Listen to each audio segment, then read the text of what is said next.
Assalamualaikum and greetings friends मैं Tehseeb Hasan let's trade like a pro के platform से। Friends ये वीडियो 14 अगस्त 2024 वेंसडे के लिए है। इस वीडियो में हम एनालिसिस करेंगे गोल्ड, क्रूड ऑयल और बीटीसी का। फ्रेंड्स एनालिसिस स्टार्ट करने से पहले फंडामेंटल न्यूज़ देख लेते हैं।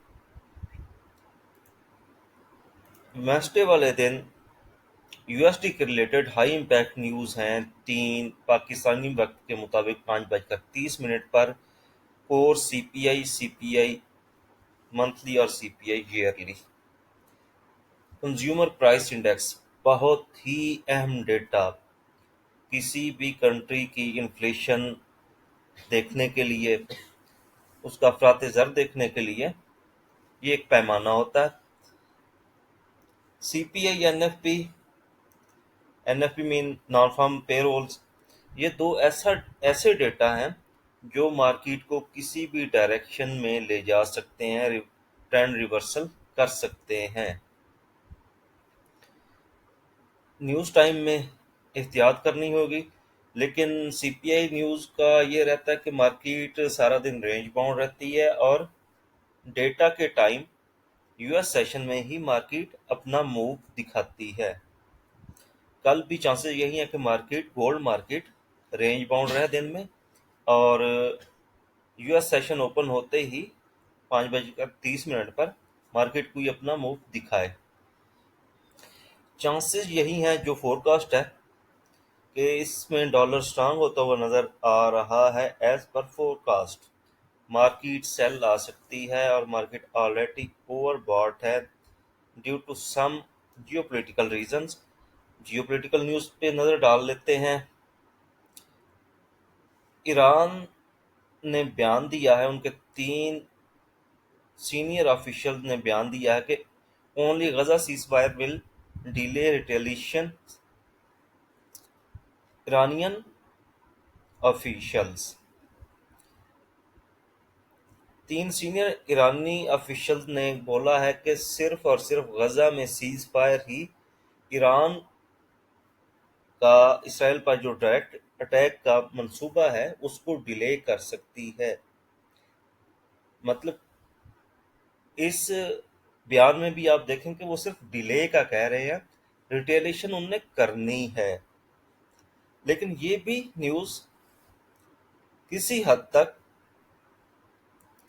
इसराइल के लिए हौसला अफजा हो सकती है।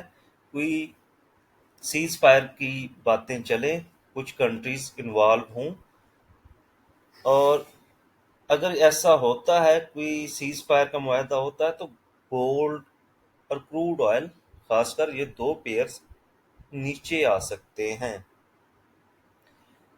फ्रेंड्स टेक्निकल चार्ट की तरफ बढ़ते हैं। गोल्ड है H4 का टाइम फ्रेम, ओंडा ब्रोकर।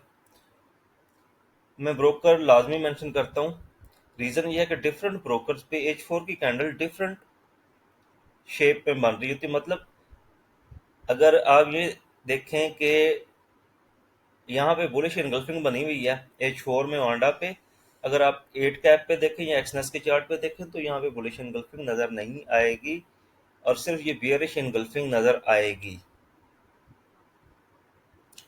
इस पे बेरिश इनगल्फिंग भी है, बुलिश इनगल्फिंग भी है।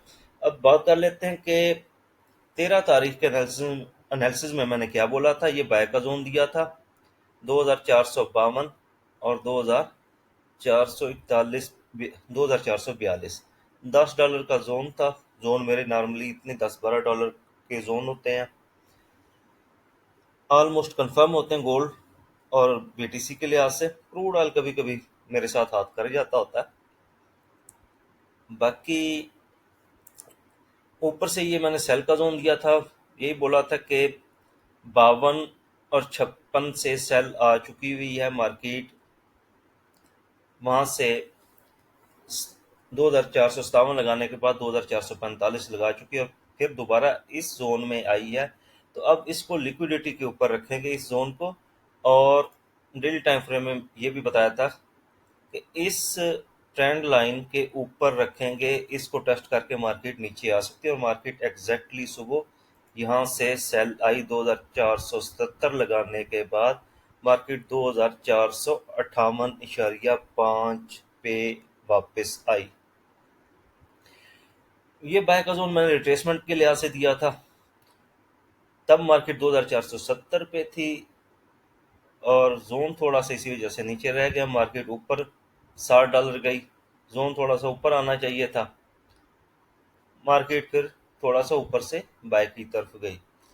अभी अगर देखें मार्केट सेल जोन के अंदर है, बेयरिश इनगल्फिंग बनी, टेस्ट हुई, मार्केट नीचे आई, उसके बाद बुलिश इनगल्फिंग बनी, टेस्ट हुई, मार्केट ऊपर गई, ऊपर से फिर इस एरिया से सेल प्रेशर है मार्केट को। मार्केट मुझे यही लगता है कि सीपीए डेटा में सेल आएगी और इस बाय जोन को ब्रेक कर सकती है किसी हद तक, क्योंकि अगर आप ये देखें मार्केट का जो पुल बैक पड़ा हुआ है वो यहाँ पे पड़ा हुआ 2437.38 पे। मार्केट को इधर तक आना चाहिए। अगर सीपीए डेटा इसको सेल लेके आता है, अगर वो $30-40 की मूव देता है तो फिर पुल बैक भी कंप्लीट होगा, यहाँ से फिर मार्केट ऊपर उठनी चाहिए।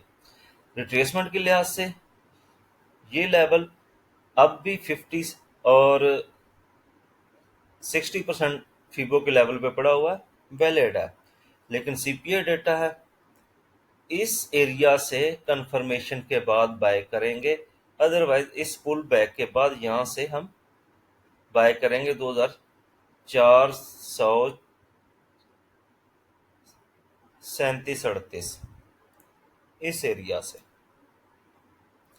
यहाँ पे मैं एक ग्रीन लाइन ऐड कर देता हूँ, ये ले।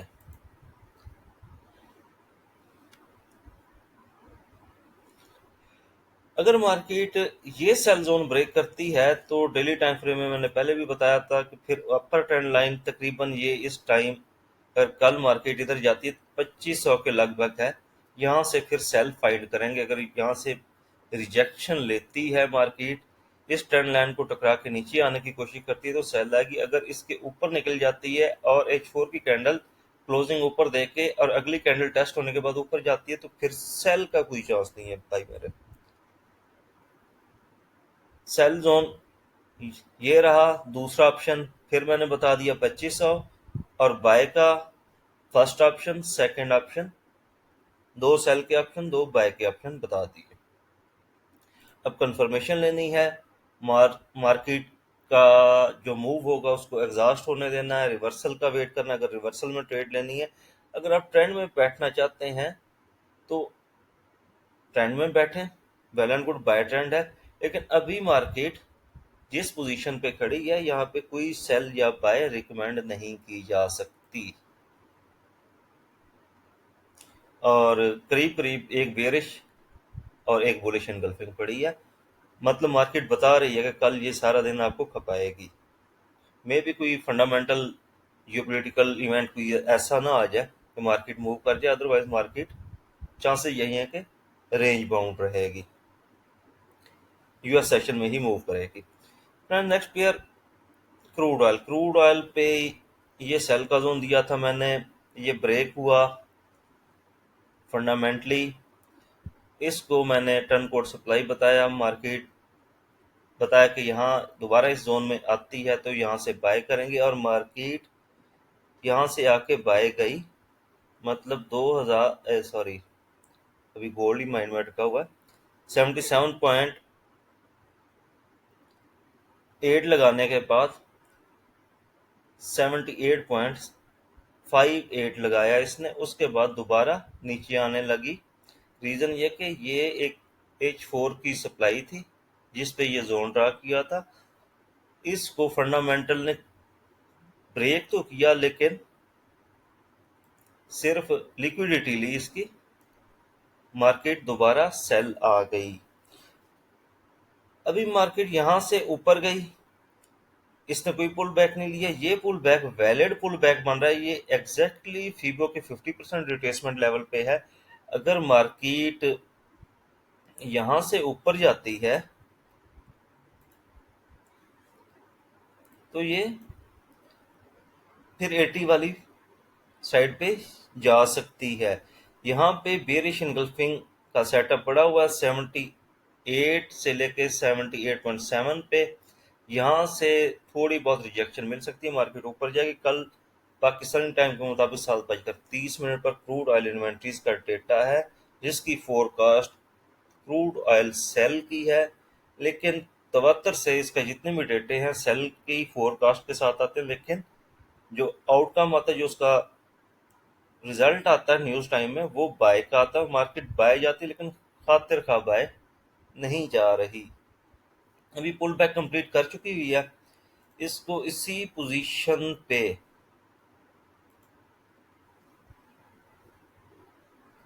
यहाँ पे है, बाय करें। और फर्स्ट टीपी 77.9 का, सेकंड टीपी 78.34 का। यहाँ पे मैक्सिमम प्रॉफिट बुक करके एक को ब्रेक इवन रखा जाएगा। फिर देखा जाएगा कि मार्केट ऊपर अपना हायर हाई बनाती है या यहाँ से वापस आती है। यहाँ से अगर रिजेक्शन लेती है तो फिर यहाँ पे सेल फाइंड करेंगे, सेल की एंट्री लगाएंगे। फ्रेंड, नेक्स्ट पेयर हमारा बीटीसी। बीटीसी पे ये मैंने परसों दिया था बाय का जोन, कल भी बताया था कि मार्केट या तो रेंज बाउंड रह सकती है बीटीसी, या फिर ऊपर जा सकती है। नीचे आने के चांसेस कम है। और मार्केट आज लो लगाने के बाद 58,500 का ऊपर गई और इसने 61,600 का हाई लगाया। अभी भी मार्केट ये रेंज ब्रेक नहीं कर सकी। मतलब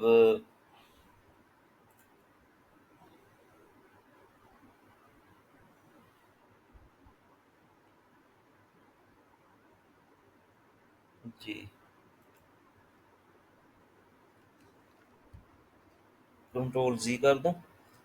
ये प्रीवियस इसका हाई है 62,695, और नीचे इसने दो दफा इस एरिया को टेस्ट किया है 57,700। इस रेंज से मार्केट बाहर नहीं जा रही।